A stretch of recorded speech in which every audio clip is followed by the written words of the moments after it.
Bonjour mes chers frères et sœurs dans le Seigneur. Baninga Nakati Nankolo. Message oyo est adressé directement na terroriste sataniste Mike Kalambai, un terroriste sexuel. Nauti kolanda makamoko epesinga pasi mingi. Vraiment epesinga pasi mingi. Tango na yokine baolo bayango.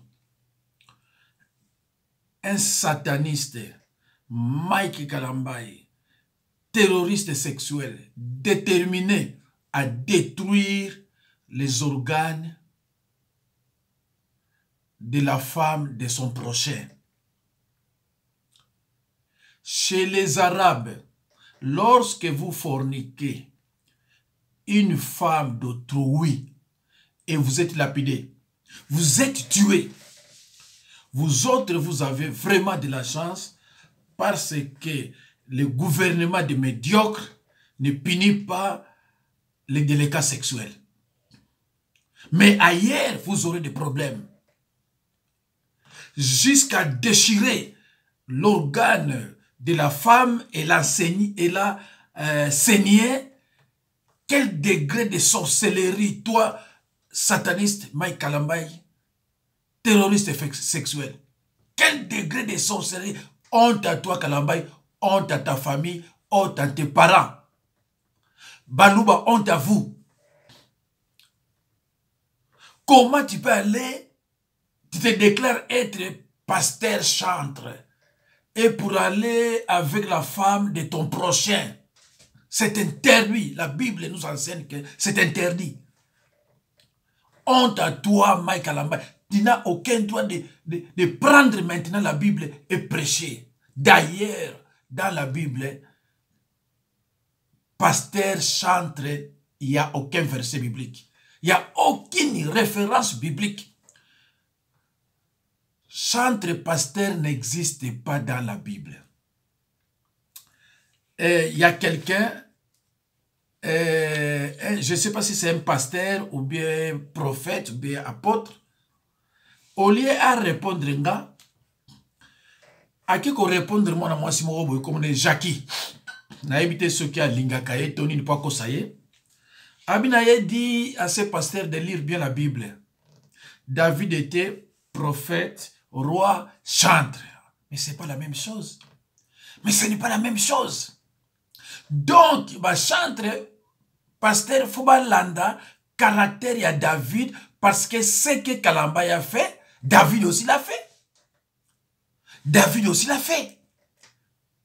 À la femme d'Uri, le mari de Barsheba, il a commandité la mort d'Uri et prendre sa femme. Est-ce que, ce que tu as dans Ephésiens 2:20, tu as après, et tu as après, un pasteur, je ne sais pas si c'est un prophète, au lieu à répondre nga, au lieu à ça la vidéo à répondre nga, azako banga, ake ko luba pa mwana mwasi bongo boy. Pona ko répondre nga, eza pas cité, ozuka ka téléphone na yo, o bandi ko luba, o tia na YouTube nga na omona yo. Ma chère, na banzi ba okanga église na yo. Pona bano leka mikolo nyonso pona osala loba vidéo. Toujours le pasteur chante, yo bano le prophète chante. Roi, d'abord, roi c'est un titre politique. Quand on parle de roi, c'est la politique. Prophète David, prophète chantre. Mais quelle différence y a-t-il entre pasteur et chantre et prophète? Une fois roi, plusieurs de ses conseillers étaient des prophètes de l'Éternel. Par exemple, Gad, le prophète, 2 Samuel 24:11. Et le prophète Nathan, 2 Samuel 12, 7 à 10. Jackie, tangana 2 Samuel 12, 7 à 10, au moins mutunayo wana, ata la comportement criminel de David. Et c'est le même comportement criminel, il y a oyo muto nani terroriste Kalambai. Donc, ceux qui ont un pasteur, ou bien un prophète, ou bien apôtre, ceux qui ont lingi, ont corrigé, to olingi, ont le balika moboye. Kokeno koso bandimina yote, tia vidéo nga na mona yo. Et ceux qui nga na moni yo répondre, nga na ko répondre yo, dans 3 jours na répondre yo. Et ceux qui répondre, nga faut tia verset. Tata wana lo baki pa Jackie, au lieu tia nga verset, ou ezoko lo ba azaki roi, azaki prophète, azaki chanteur, a tia verset. Voilà. C'est pareil na docteur na auto corriger micro oyo. Vous parlez et aucun verset, pardon, aucun verset biblique en appui. Verset biblique, vous avez aucune référence, rien. Mais moi, quand je parle, il y a des références bibliques. Il y a toujours des versets bibliques. Alors, sataniste, Mike Kalambay, terroriste sexuel. Écoute ce que la Bible dit. Dans Proverbe 6, 27 à 29. Prends ta Bible là. Oh là là, qu'est-ce que c'est aujourd'hui? Prends ta Bible là où tu es. Tu as parole. Tellement, dans ce plan, au moins, pas de faute, mais des erreurs et à prononciation. Parce que une femme d'autrui, cette femme-là, dans son mariage, elle a des enfants. Tu as traumatisé les enfants de cette femme. Tu as traumatisé son mari. Tu as traumatisé la famille de son mari. Tu as traumatisé la famille de cette dame.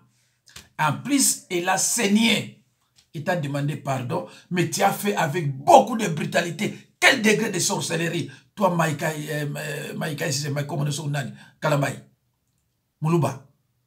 Mais c'est dangereux.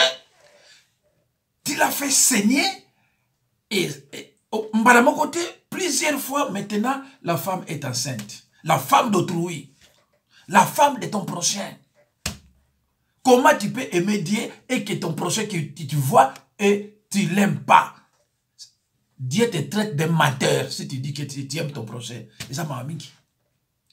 Une femme mariée, on ne touche pas à une femme mariée. Moi, si on y a bala, bah, touche à été, jamais retouché. La femme est faible. Et c'est pour cela qu'on condamne toujours l'homme. La femme est faible. Alors, tout dans la Bible. Proverbe 6, 27 à 29. J'ai lu au nom de Jésus-Christ. Quelqu'un mettra-t-il du feu dans son sein sans que ses vêtements s'enflamment? Verset 26. Maintenant, verset 27. Quelqu'un marchera-t-il sur des charbons ardents sans que ses pieds soient brûlés? Il en est de même pour celui qui va vers la femme de son prochain. Je le prends. Il en est de même pour celui qui va vers la femme de son prochain. Quel degré de sorcellerie! Honte à toi, sataniste Mike Kalambay. Honte à toi, honte à tes parents. Les Balouba, honte à vous. Toujours les Balouba. Des Mukendi, des Kabeya, des Mukuna, des Mbiye. Et les autres, toujours les pasteurs délégués sexuels, que des Balouba, que des Balouba. C'est pour cela que j'ai demandé la fermeture de toutes les églises de réveil des Balouba. Et je suis clair. Je ne mâche pas mes mots, je suis clair. Quel degré de sorcellerie? Ozo moi si abatou, azana bana. À cause de toi, Kalambay, sorcier, et ces enfants sont maintenant séparés de leurs parents. Bana bakomi pa ibwe, basou pa ibwe, à cause de toi, parce que ba pese que mbongo est belé, ba pese que mbongo est belé, en tant que conseiller spirituel. C'est regrettable si Fachi, son conseiller, c'était terroriste sexuel. C'est la première fois dans le monde Toyoka, président Azana, conseiller Nayazali, terroriste sexuel. Tu as terrorisé les enfants de ces couples. Moi, je suis un bomi libala naye, Moulouba. Et vous faites souffrir des femmes baluba, surtout dans le cas de c'est triste, c'est regrettable là-bas. Moi, elle est aussi Moulouba. Elle est Moulouba. La femme que toi, tu as détruit l'organe, tu l'as déchiré jusqu'à la faire saigner. T'as pas honte de faire saigner la femme d'autrui. Ce n'est pas ta femme, la femme d'autrui. Nabadi totangi déjà oyo, hein? Mais zana tchana le loko oyo, comme ça, batuba landango moke, bayoka. Et puis, Kalambai a foutu basi mbongo, basi wana ba leka na media, babando condamné, mwana mwasi, oyo yo, obimisi makila. C'est grave. Et les basi balouba des insensés, ba mesana ko violer ba on a mibali wana, et elles sont toutes pour des délicats sexuels. Alors c'est regrettable, vous les balouba. Vous applaudissez toujours des terroristes sexuels. Et pour condamner les femmes victimes de cette violence. Cette violence sexuelle, c'est triste. Et tu as fait avec beaucoup de brutalité, comme Mukuna. Des assassins criminels sexuels. Tout à l'heure, comme on a moniawa, tout l'anda mouké.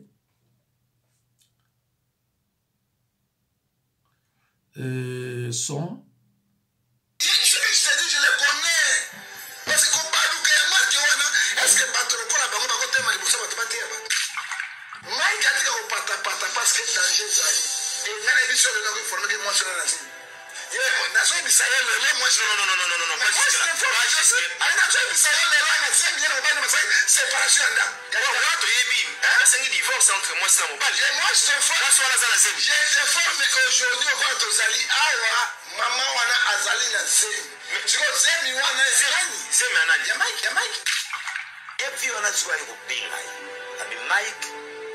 Mike faut qu'il rattrape de la balobi qui va obimisa biso vidéo ya baporno wana tozela obima nango tozela na bamba bible oyo tunasala ndenge te kobamba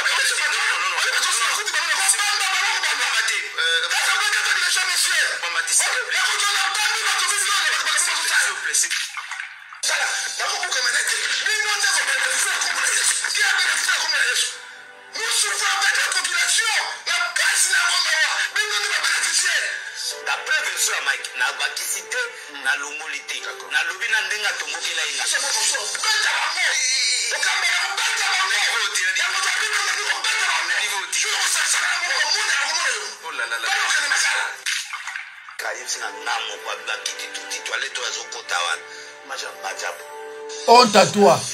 honte à toi, Kalambai.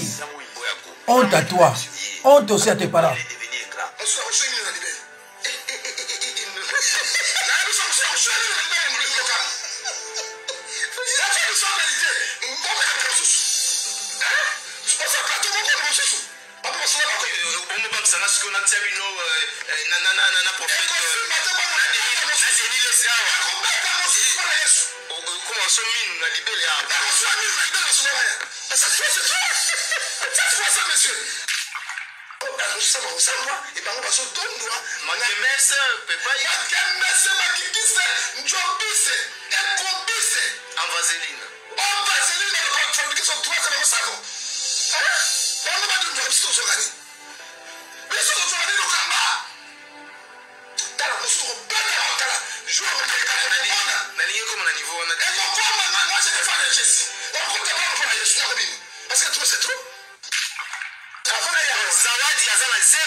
Très bien. Moi, je te dis maintenant comme ici. Au nom du Seigneur Jésus. Au nom de la Bible. D'après hier, abi Moïse ment. Mais la version to yebi ki Moïse muto, abala na la sokuna ki ye muta recommandaki. Ya le bi jamais. Kana mingi to bokoye babango, ma fajeri na bango na makembe samuke bima yango na komite. Arrête de bien. Yo telanga. Bandeko. Honte à vous, Balouba. bandeko eza mawa. Vraiment eza mawa. Aucun omoni eloko bo baluba qui orgueil. C'était comme ça na nani o nani Mukuna. Au lieu à traiter na mwasi na ndenge ya kimia. Muluba zwaka mwasi na valeur te, alingi ko traiter na ndenge ya kimia te. Soka traiter ki na ye na ndenge ya kimia, nde ba koma ki na niveau ya tribunal te. Mais le kola bazaba orgueilleux. Basala ka basi wana ndenge balingi na kananga tina na mbujimai, abia tokende. Osala nganini na justice baluba na baluba. C'est pareil avec ces voyous satanistes Mike Kalambay. Moto oyo akoka ki ko boma yango. Me baluba deva basi na bango bako boma moto te po amona bango biloko pamba. Soki azalaki mo Congo, soko azalaki moko oyo azana raisonnement anya ko benga ye leki ndengene. To sala boye. To boma moto na salaki mabe. Moluba ali ko reconnaître faute te. Pareil Mukendi, pareil Mbiye, pareil Mukuna, pareil Kabeya, Kalambay. Bango nyoso baluba. Oyo bazo sala honte, il y a l'église de réveil, ce sont des baluba. Tout le monde a qui vidéo mon a check lobby, moi si moko ka tangeza zoluba. 97% des pasteurs na RDC baluba. Tango diame zalaki na mboka na bango pasteur alaki te. Tango diame sili pasi ekoti lokola bazaba paresseux basala ka bilanga te basala ka balini te ale balubi toke nozo musala na biso na ki pasteur yo mutozola ndanga nakoloba na ndenge nini ke muluba koza musala nzambe te ba critère oya muluba za musala nzambe azana ngote eloko libiso orgueil musala nzambe koza na orgueil te tala baluba na ki orgueil ko bebisa basa bato. Donc yo so ki na osambela pa muluba oza maudit. Na bien clair hein. Donc kende ba sokola yo oza maudit so ki na osambela pa banza pa muluba parce que les choses sont claires. Même moni avant net mutu moko kimia ke ba azas na sorcellerie ko sakanati. Tala oyum. Quel degré sorcellerie moi si abateli bala okende ko jaizemi. Mais c'est grave hein. C'est grave, hein? Moi, si y'a les balles, moi, si y'a bat. Ok, au tiezemi, au sali, nandiga, au sakanate,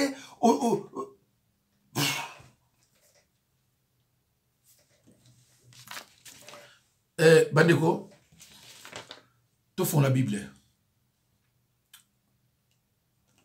Tout font la Bible. Dans Lévitique. Lévitique 19. Lévitique 19 le binini. Na 18b. Yoga awa. Tu aimeras ton prochain comme toi-même. Je suis l'Éternel. Ma version dans notre chaka beaucoup on peut ça terroriste Kalambay atangango parce que la pasteur la chante dans la kate ba yebi Bible te. Abana ine ko yeba banzembo amoni bolandi mingi ala lui na ko pasteur. C'est comme ça. Naba to ba boma oyo bambiye. Amoni azoyeba bino ozobina lobi naloba na pe opena kuna pasteur abenga mate nini te ale alobina ko pasteur ale le baluba derrière di tika baluba bakende ke pa ba vatiner na bango kuna bakende ko violer bango yo muto za muluba te ko kende te parce que ce sont pas des pasteurs parce que molimo sans doute parce n'a rien. Il a fait ça exprès. Il savait que cette femme là est mariée. Ayeba ki que la femme est marié, mais déterminé à détruire, à diviser ces couples. Je dis bien déterminé. Quel degré de sorcellerie. Honte à tes parents. Honte à toi, sataniste Kalambay. Honte aussi. Les balouba, honte à vous aussi. Parce que tous ces voyous sont des balouba. Tous ces voyous pasteurs de l'éclat sexuel sont des balouba. C'est clair. Alors, Totanga, na Marc, na Marc 12, 30. Non, Marc 12, 30. 30 à 31. Voilà. 12, 30 à 31. Tu connais la Bible, lobby. Bon, tu vas 29. Jésus répondit, voici, bon, tu vas la 28, tu vas la 31, pour eux, bien. Un des scribes qui les avait entendus discuter, sachant que Jésus avait bien répondu aux Sadducéens, s'approcha et lui demanda, quel est le premier de tous les commandements? 29. Jésus répondit, voici le premier, écoute Israël, le Seigneur notre Dieu est l'unique Seigneur. Tous autres, comme c'est combien dans 30? 30. Et tu aimeras le Seigneur ton Dieu de tout ton cœur, de toute ton âme, de toute ta pensée et de toute ta force. 31. Voici le second. Tu aimeras ton prochain comme toi-même. Il n'y a pas d'autre commandement plus grand que cela. Tu aimeras ton prochain comme toi-même. Mes chers frères et sœurs, dans le Seigneur, amour de Dieu et amour du prochain, ces deux commandements vont obligatoirement de pair.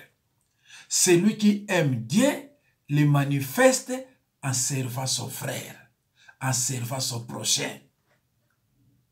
Comment tu peux aimer Dieu que tu ne vois pas? Dieu que tu ne vois pas, comment tu peux l'aimer et haïr un frère que tu vois? Et Dieu te traite de menteur. Et voilà. Yo, est-ce que yo te yakaba kamuni kuna? Yangono muna ba sataniste nyonso bate yaka jamais amour. Jamais bate yaka amour, jamais bate yaka le kwanate. Honte à toi sataniste Mike Kalambai, honte à toi. Quel degré de sorcellerie aux anayango. Moi si oyo ba bali bazo botana bana. Tu l'embrasses. T'as pas honte, tu as embrassé. Est-ce que vous m'appelez Lengi? Oyebi que moi soana nabutu ala la kana mbaye la ye. Et toi tu l'embrasses. Est-ce que vraiment vous m'appelez Lengi? Parce que oyebi que t'as otika ye akola na mbaye la ye. Même sans ça ngana ye, est-ce que vous m'appelez plaisir? Parce que oyebi que so kabwani akola na mbaye la ye. Mubali oya bala ye. Na lobite makambo, mubali oya bala ye.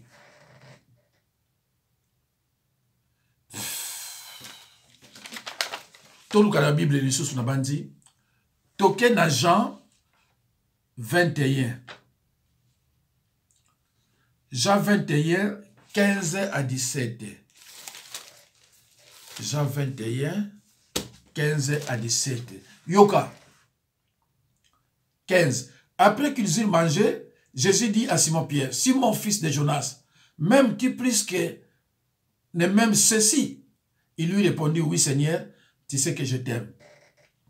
Jésus lui dit, paie mes brebis, paie mes agneaux. 16. Il lui dit une seconde fois, Simon, fils de Jonas, m'aimes-tu? Pierre lui répondit, oui Seigneur, tu sais que je t'aime. Jésus lui dit, paie mes brebis. 17. Il lui dit pour la troisième fois, Simon, fils de Jonas, m'aimes-tu? Pierre fit attristé de ce qu'il lui avait dit pour la troisième fois. M'aimes-tu? Il lui répondit, Seigneur, tu sais toutes choses, tu sais que je t'aime. Jésus lui dit, paie mes brebis. Jésus n'a jamais dit à Pierre, viole mes brebis, mais paie mes brebis. Batela ba pate nangai. Batela, batela. Di, bino, surtout so yipsa bino ke, batou yo baza basala nzambe te, o baza ko ridiculiser l'église de réveil. Mais pourquoi on dit makate? Chantre ya pasteur à la kate. Chantre ya pasteur à zalakate. Yé a kamota babanaye babanze bonaye kindoki, des chansons remplies de fautes bibliques. A moni bino bozo na ndebo na ndabe. Son alumina peu parce que titre à pasteur, les titres au sakana côté. Babenga ou pasteur, mais ça titre au sakana côté. Alors abinon soit benga pasteur, les a blaguité. Tika on benga la pasteur. Et tant on benga pasteur azul au kumu oyo akwa kozwate. Parce que chantre za nani. Chantre za mpwa yimba ka banze mote. Ya mwana on a parlé ba chantre wana ba yemba ka même dans l'église, mais ils arrivent pas à délivrer batu oyo bazaba captif. Pourquoi qu'on délivre bangote? Kende pas yambiye, kende pas Moïse, kende pas mukuna. Bakwa ko délivrer ba na nzambete. Parce que mais azana molimo santo ti ko délivrer ndengeni. Pour o délivrer faut za molimo santo. Ngai soki batu o nyonso bazo ba délivrance. Soki ba leki na télé. Na aucun téléphone. Na aucun téléphone. Ok, benga mokuna basala nzambe mbiye pasteur. Mais pourquoi ba ngati ba benga ba diacre? Lui benga ka chantre pas. Alors, totanga na Éphésiens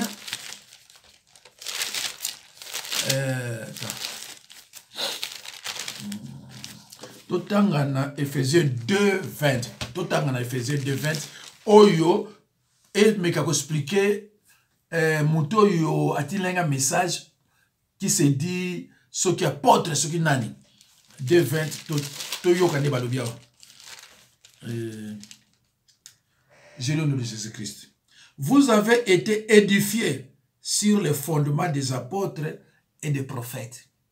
Ok? Jésus-Christ lui-même étant la pierre angulaire.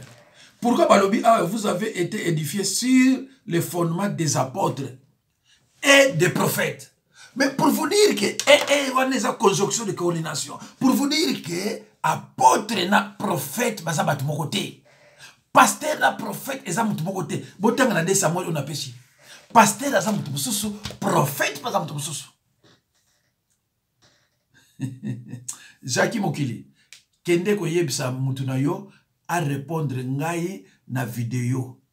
Tant on a répondre ye, na ko lakisa bassesse na ye, na ko lakisa ndenge ya zali. So ka za l'église, na ko demander ba batu babima. So ka za l'église, na ko demander batu babima. Ayebi le côté. Quand moi je parle de pasteur chantre, je parle de prophète chantre. Et prophète chantre, au baron David, il avait un comportement criminel. Dans la Bible, na pesi yo message. Na 2 Samuel 7, na 10 souti na combien wana. Okomona comportement criminel ya David et prophète Nathan eko sa nini. Na 2 Samuel 12, 7 à 10, au Monango. David a commandité la mort d'Uri, le mari de Bathsheba. Pour Azuma Sinaye, comme la miséricorde de Dieu n'exclut pas la punition, on a envoyé le prophète Nathan. En tout cas, vraiment, ça sataniste Mike Kalambay, terroriste sexuel, déterminé à tuer la femme d'autrui. Kindoki. Bobota Makanayango, vous avez peut-être clair que vraiment Bobota Makanayango, et ça mawa. Vraiment ça mawa. Donc, na moni Kalambay, balou babazong si l'église a limité, asimbi Bible. Ah, Nzambe nangaye. Pour ani batoko salaboye. Asimbi Bible. Ah. Di, oh ba yebi sataniste Kalambay, ba yebi sa ye, atika Bible. Atika Bible, c'est de honte moko soka simi Bible. Donc sorcellerie na ye, eza à niveau mosusu. Voilà. Nazaki na eloko ya mama yango awa. Et malheureusement na yebite na tiango wapi. Na yebite na tiango wapi. Bulinga komona mwasi yango oyo ye azaki déterminé abomaye nani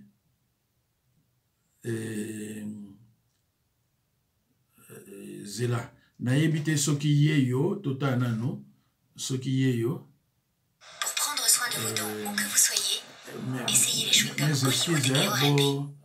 Total nano moke soki ekokozala ye non eza yete c'est triste quand même hein na tchaki yango quelque part na yebite soki kendaki na oh là là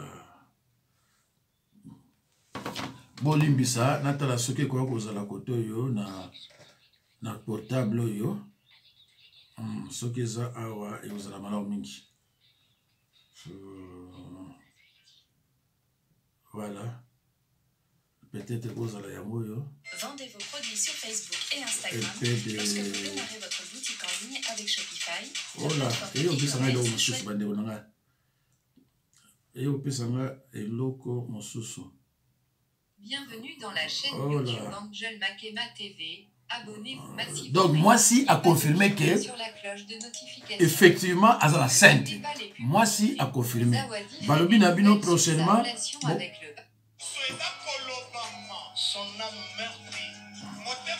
Devrait assumer et demander pardon à son ex-mari. Cette histoire n'est pas près de finir maintenant.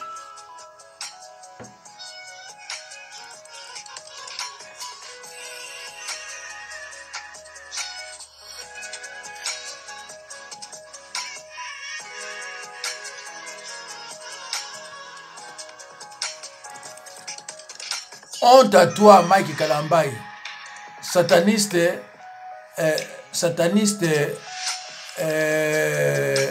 terroriste, un violeur, Mike Kalambaye. Mike Kalambaye, atika kosimba Bible, bino baluba, naebi bino, boye bisaye, atika kosimba Bible za pona yete. Et puis, balongo la bango so titre ya pasteur chantre azalakate. So babi David azalaki roi chantre et puis prophète. David aussi avait un comportement criminel. Na pesibino na 2 Samuel 7 oui 2 Samuel 12 7 à 10. Bandati keneti na sengiti la likolo au mon comportement David vis-à-vis na Moissy ya moto. Alors bango siko balandi comportement wana on ba lobake toza ba prophète chantre ça ne tient pas debout à cause de la prophète chantre parce que babiti na prophète babi so le prophète ba mon ndem so trop bakaka pasteur chantre la raté. En tout cas bande konanga nzambe apambola bino natiki bino à la prochaine occasion. Merci beaucoup, merci. Au revoir bande konangai. Nzambe pambola bino. Tozana bango mayele. Tokozonge na bango lisusu na ba vidéo lisusu. Ti vraiment bako kanga. Ti baluba nyos to na bango. Balongo na makoma nzambe. Batika makoma nzambe na ba oyo ezapo na bango. Merci. Au revoir. Que Dieu vous bénisse et à la prochaine.